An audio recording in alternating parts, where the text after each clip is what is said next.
We can use a few different words to talk about ability. Can and be able to can describe ability in the present tense. For example, we're going to use a sentence structure like subject plus can or can't for the negative, and then a base verb following it. Remember, base verb always follows a modal. Then we have an optional object clause here at the end. So for example, my brother can do a backflip on his motorcycle. My brother is the subject. We have our modal can, do is our base verb, and then a backflip on his motorcycle is our optional object clause. I can't swim.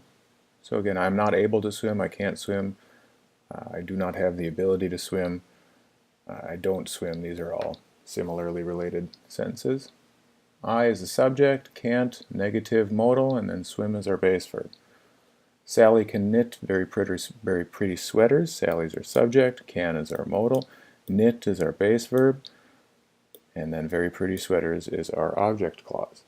Similarly, we can write a question. We can ask somebody about their ability in the present tense. Can you speak English? We have can, and then our subject, our base verb, and our optional object clause. Can he beat you at basketball? And can Tom stand on his head and spit wood nickels? Not really important that you know what that is. It's just all an optional object clause. Okay.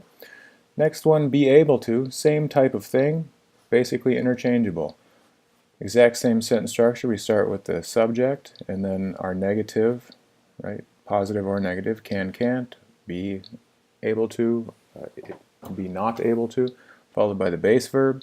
And then our optional object clause. Same exact usage. Ability in the present tense. I am not able to read this language. Right? I.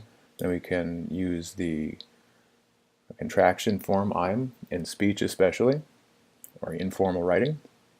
I'm not able to read this language. I'm not able to read is a complete sentence. I'm not able to read this language is more specific. My classmates are able to help me. My classmates are able to. Remember, you need the base verb after that. Are able to help. Who are they able to help? They're able to help me. My cousin isn't able to drive a car. So we can't end the sentence after isn't able to. We need that base verb, and then an optional object clause will make it more specific. Same type of idea. We can make a question out of this. We're going to use the proper form of the be verb followed by subject, able to, base verb, and optional object clause. These are all in the past tense. You can use them in the present tense as well. You just have to conjugate the verb, this be verb, in the present tense. Were you able to write them? Were you able to write when you were 3? Okay, so we know this is the past tense because we have a time clause here. Were you able to write? Could you write? When you were 3, did you have the ability to write? Was she able to make dinner for the entire family? So there's no other information telling us this is in the past except for this past tense be verb here.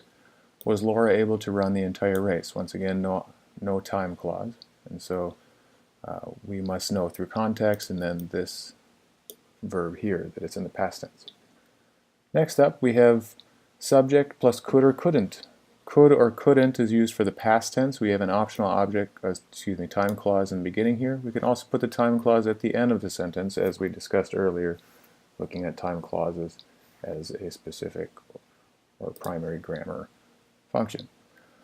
So we have we could watch TV for hours when we were children. So we is the subject, and then could, that's saying that we were able to, past tense, base verb following it, watch TV, and this is for hours when we were children. So we know it's in the past tense because of that time clause at the end there. On Tuesday evening, remember if we have the time clause in the beginning of the sentence, we need a comma following it, and then here we start our main clause. They couldn't come to the meeting because they had car trouble. Actually, this is a time reference, on Tuesday evening. They is the subject, couldn't, negative, they were not able to, followed by base verb, then optional object clause. Then when they were in Riyadh, that is a time clause. We have a subject and a verb there. Then we start our main clause, they couldn't wait to climb the Kingdom Tower. Couldn't, were not able to, and then base verb following it, object clause at the end there. Next up, same type of idea. We have our subject, wasn't or weren't able to. works in the same way as could, couldn't, and then a base verb following it with an optional object clause. Similarly, we can use a time clause or a time reference at the beginning or the end of the sentence to tell us more information about when it was. At this time last year, this is a time reference, the student wasn't able to use the present perfect tense. The student is our subject, wasn't able to, that's our past tense, then our base verb following it, object clause at the end. When I was 4 years old, time clause, followed by comma. Remember, if it's at the beginning, we need a comma. I was able to ride a bicycle. I is the subject, was able to, that's telling us the ability, and then ride is the base verb, followed by our object, a bicycle. Finally, my friend was able to play video games all day yesterday. My friend is our subject, was able to, that's the ability, and then play is our base verb, direct object, video games, and then our time reference, all day yesterday. Next up, subject will be able to, base verb, object clause. This is the ability in the future. And so we're making predictions or guesses about the future. Doctors will be able to perform incredible surgeries in the future. So we have our subject, will be able to, perform is our base verb. We know it's in the future because we have will. And then what will they perform? Incredible surgeries in the future is our time reference. We'll be able to speak English pretty well at the end of this year. We will, I just use a contraction here, we is the subject, will be able to, that tells us it's in the future. Speak is our base verb, and then English. How will we speak it? We'll speak it pretty well. When will we speak it pretty well? At the end of the year. Finally, they will be able to win the championship if they get this player. Who is this player? We don't know exactly, but that's not important. They is our subject. They is probably the team. Will be able to win the championship if they get this player. Again, talking about ability in the future tense, generally we're talking about guesses or predictions.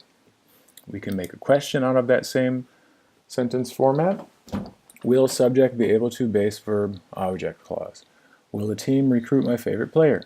Will the teacher be able to tell us what is on the test? Will you be able to help me study for this exam? Just asking questions relating to exactly the same thing, ability in the future. And finally, we have present perfect tense. This is the first time we've seen this. Subject, have or has been able to. You use have or has based on your pronoun and person rules. Base verb, and then an optional object clause, ability. And this is in the past, but it's up to the present time. That's when we use the present perfect. It's happened in the past. It's happened consistently or repeatedly in the past, and it could continue happening in the future, but it's happened up to the present time, until the present time. So Messi has been able to lead his team to victory many times. He's done it many times in the past. Is he currently doing it? Not really important, but it's happened several times in the past. It may happen again in the future. The people in this city have been able to overcome hardships in the past, right? Suggesting that they should or may be able to overcome them in the future. And finally, my computer has been able to process this much data before. Again, implying that it should be able to process this much data in the future. It's done it consistently in the past using the present perfect tense. So we use have or has, and then our verb 3 for be is been able to. So we're talking about having the ability to do something in the past consistently through time, and then this ability should or might continue into the future. Next up on the list, reciprocal and reflexive pronouns. First, let's look at our pronoun types. We have subject and object pronouns. We have first, second, and third person. We have singular and plural. First person singular is I. That's the subject. First person singular object is me. First person plural subject is we. Object is us. Second person is just all you. You. Third person, we have many different types. For singular, we have he for subject, him for object, she for female singular subject, her for female singular object, and it for subject and object, not of a person. And then if we have more than one, in the third person, they and them, whether it's people or things.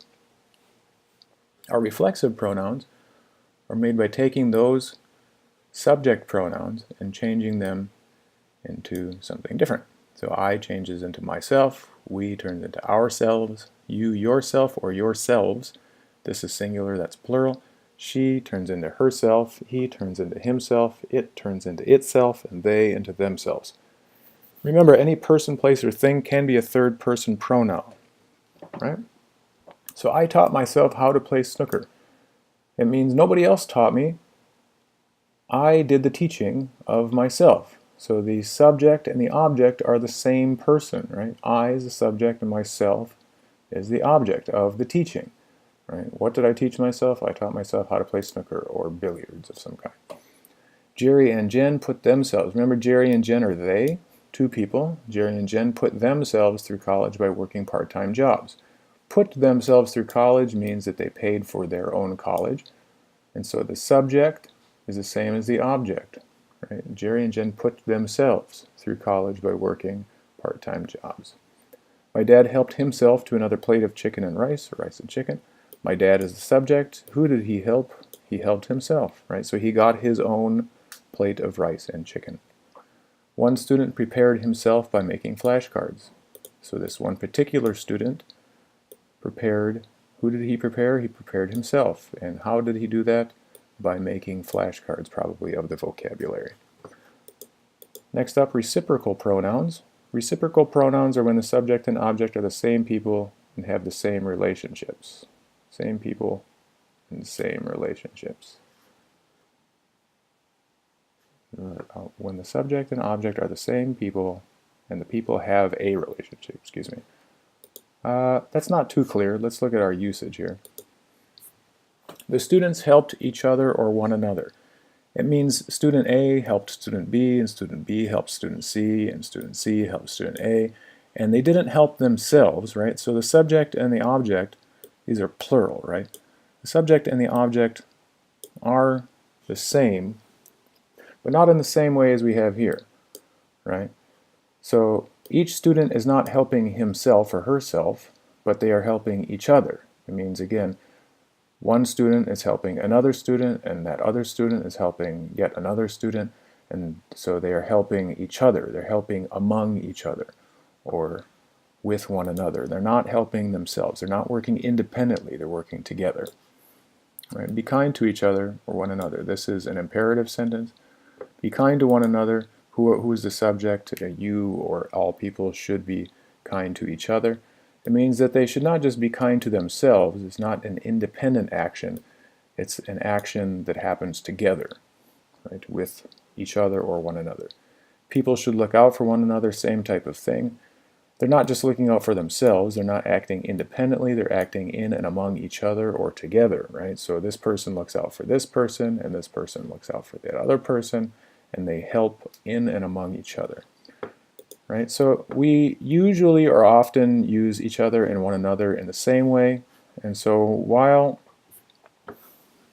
we say here that each other is for two people and one another is for more than two people, it's not really important that you make that distinction. Right? If you do remember that each other is for two people and one another is for more than two people, well, that's fine also. But you can probably just use them interchangeably. Right? So talking about ability in the present, ability in the future, in the past, ability up to the present, and then some different types of pronouns. Right? A little bit of memorization here, and then distinguishing between the reflexive and reciprocal pronouns will be important. Is it an independent action, or is it something that's happening together?